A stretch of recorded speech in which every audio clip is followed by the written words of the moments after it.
Quand vous avez perdu quelqu'un de proche, le chagrin est immense, la douleur vous envahit à chaque instant, et tout le monde vous dit, d'une manière ou d'une autre, que le temps guérit toutes les blessures. Vous êtes tenté de le croire, bien sûr, car cela semble être une vérité universelle. Mais au fur et à mesure que les jours passent, que les semaines s'écoulent, vous vous rendez compte que la douleur ne disparaît pas, elle évolue, elle se transforme, mais elle reste là. Ce n'est plus le même déchirement qu'au départ, mais quelque chose persiste, et dans le même temps, les gens autour de vous continuent à dire « ça va passer, avec le temps ». Mais est-ce vrai? Le temps est-il la seule solution? Guérit-il vraiment tout, ou certaines douleurs sont-elles destinées à devenir des compagnons permanents de notre vie? Le temps, ce concept intangible, est souvent présenté comme un remède miracle. Il faut laisser le temps au temps, disent certains. Mais la simple notion de laisser s'écouler le temps suffit-elle à faire disparaître la douleur? Prenons un exemple simple mais poignant.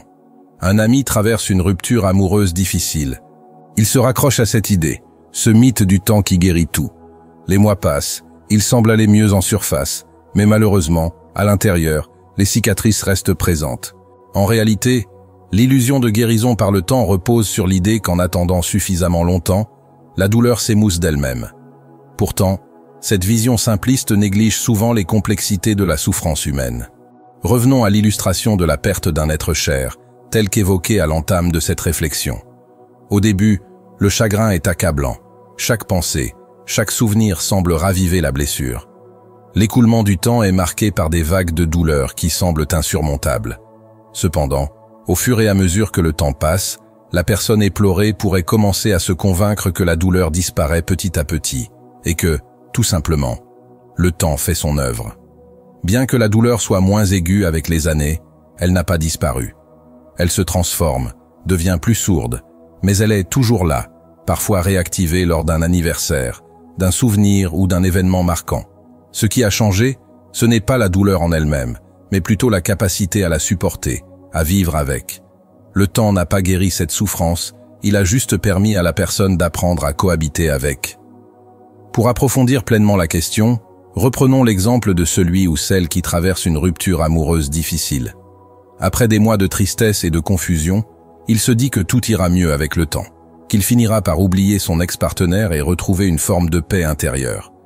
Mais, après quelques années, même si les émotions initiales se sont atténuées, il pourrait se rendre compte qu'il porte toujours une forme de résidu émotionnel, des peurs liées à l'intimité, des insécurités liées à la confiance, ou même un sentiment de non-accomplissement affectif. Là encore, le temps n'a pas guéri ces blessures, il les a simplement rendues moins immédiates. Ce que ces deux exemples montrent, c'est que la guérison ne réside pas dans le cours du temps seul, mais dans la manière dont nous choisissons de traiter, d'accepter et d'intégrer la douleur dans nos vies.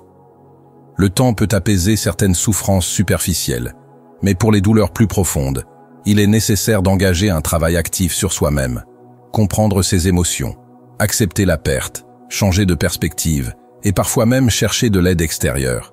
Le véritable processus de guérison implique une action, une volonté de se reconstruire et d'avancer, même si les blessures ne disparaissent jamais totalement. Quand une personne a subi un accident grave, des années plus tard, les séquelles physiques sont encore visibles, les douleurs chroniques sont toujours là. Si cette personne attendait que le temps seul résolve ses souffrances, elle se retrouverait coincée dans une illusion. Le temps peut soulager certaines douleurs, oui, mais souvent, il faut aussi une action concrète, une approche active pour traverser ces épreuves. Parfois, il faut accepter la douleur et apprendre à vivre avec, mais cela nécessite une prise de conscience et un changement de perspective. Le temps ne guérit pas les blessures non traitées. Prenons un autre exemple, un peu plus subtil. La douleur émotionnelle liée à un échec professionnel, quelqu'un qui perd son travail après des années d'engagement. Au début, la souffrance est intense, mais au fil du temps, la personne essaie de passer à autre chose, ce qui n'est pas si simple. Le temps passe, mais l'angoisse de l'échec, l'inquiétude pour l'avenir, cette peur de recommencer, ne disparaissent pas toujours. Oui, avec le temps, on apprend à vivre avec cette douleur, à l'accepter comme une partie de notre expérience, mais elle n'est jamais complètement effacée. On finit par comprendre que ce n'est pas le temps qui guérit cette douleur, mais notre capacité à la comprendre, à l'intégrer dans notre histoire personnelle, à l'apprivoiser. Ce genre de douleur peut se traduire par des hésitations, des peurs sous-jacentes, un manque de confiance. Et pourtant, il faut continuer à avancer. L'action, au-delà du temps, est la clé pour transformer cette douleur. Il faut se reconstruire, petit à petit. Cela peut être un travail thérapeutique, un processus de réinvention personnelle, ou encore de nouvelles expériences qui permettent d'apaiser cette douleur. Le temps seul ne suffit pas. Il faut de l'action pour aller au-delà de la douleur. Certaines douleurs, surtout celles qui sont profondes ou chroniques, ne disparaîtront pas totalement. Un deuil change à jamais la personne qui en fait l'expérience. Le temps ne ramène pas l'être cher, il ne comble pas ce vide. Mais il nous donne l'occasion d'apprendre à vivre avec cette absence. La douleur se transforme, devient plus supportable, mais elle est toujours là, quelque part dans notre cœur, un peu comme une cicatrice qui ne part jamais totalement, mais qui ne nous empêche plus de marcher.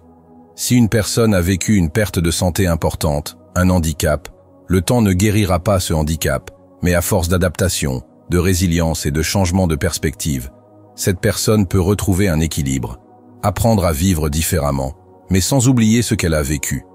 La douleur n'est pas effacée, elle se transforme en force, en apprentissage.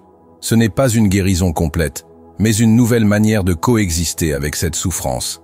C'est là qu'il faut distinguer la guérison réelle de l'acceptation d'une douleur persistante. La croyance que le temps guérit tout sans action peut nous mener à l'inaction. Si l'on attend simplement que la douleur disparaisse d'elle-même, sans rien faire pour y faire face, nous risquons de vivre dans une illusion. En réalité, il faut une intention de guérison, un travail personnel, des efforts pour se comprendre, se réconcilier avec notre passé, accepter la douleur. Le temps seul n'y suffira pas. Quel résultat peut espérer une personne qui croit que le temps effacera tout, mais qui, chaque jour, ne prend aucune mesure pour se reconstruire? De toute évidence, la douleur persistera et peut même devenir plus insidieuse. Parfois, le temps, plutôt que de guérir, peut exacerber la douleur si l'on ne fait rien pour la traiter. La croyance est utile, mais elle doit être accompagnée de l'action. Parce qu'aucune douleur n'est jamais définitivement effacée. Certaines seront des souvenirs et des cicatrices, mais il faut apprendre à vivre avec elles.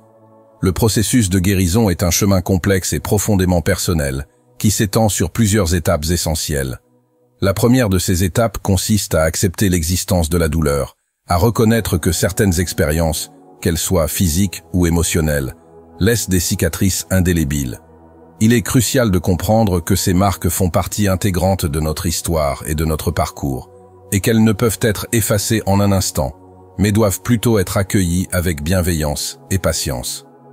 Une fois cette première étape franchie, il devient nécessaire de prendre pleinement conscience de l'importance de l'action dans ce processus. La guérison ne peut se produire sans un engagement actif de notre part. Cela peut prendre différentes formes, en fonction de la nature de la souffrance et des besoins individuels. Parfois, il peut être essentiel de consulter un professionnel, un thérapeute, un médecin ou tout autre spécialiste capable d'accompagner ce chemin de guérison. Le soutien extérieur, qu'il soit médical ou psychologique, peut être indispensable pour permettre à l'individu de trouver les ressources nécessaires pour avancer. Dans d'autres cas, la guérison peut passer par des activités spécifiques qui favorisent l'épanouissement émotionnel et physique, comme la pratique d'un sport, de la méditation, ou encore l'engagement dans des projets créatifs. Ces moments dédiés à soi-même, où l'on se reconnecte avec son corps et son esprit, deviennent des clés puissantes pour surmonter les épreuves. Il peut aussi s'agir de prendre le temps de se reposer, de se ménager, de se déconnecter des pressions extérieures pour écouter les besoins profonds de son être. Parfois, la guérison passe simplement par le silence et l'introspection, en permettant à l'esprit et au corps de se régénérer à leur propre rythme. Ainsi, la guérison n'est pas un acte isolé, mais plutôt un ensemble de petites actions et décisions quotidiennes qui, au fil du temps, permettent de reconstruire un équilibre intérieur. Ce processus, bien qu'il soit souvent long et semé d'embûches, est avant tout un voyage vers soi-même, une manière de réapprendre à vivre, à accepter ce qui ne peut être changé et à avancer avec une nouvelle perspective. En somme, le temps est un facteur important dans le processus de guérison, mais il ne doit pas être vu comme une solution magique. Certaines douleurs, qu'elles soient physiques, émotionnelles ou psychologiques, ne disparaîtront jamais totalement.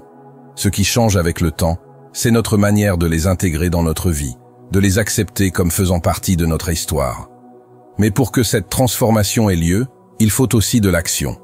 Accepter la douleur, la comprendre, la traiter et prendre des mesures pour avancer malgré elle. Ne laissez pas la croyance que « le temps guérit tout » vous empêcher de prendre les rênes de votre propre guérison. Parce que, finalement, ce n'est pas le temps qui guérit, mais la manière dont nous choisissons de vivre avec la douleur, et surtout, ce que nous faisons pour aller de l'avant malgré elle. Merci d'avoir regardé cette vidéo. Si vous vous êtes reconnu dans ces exemples ou si vous avez trouvé cette réflexion utile, n'hésitez pas à laisser un commentaire et à partager votre propre expérience. À très bientôt pour une nouvelle vidéo.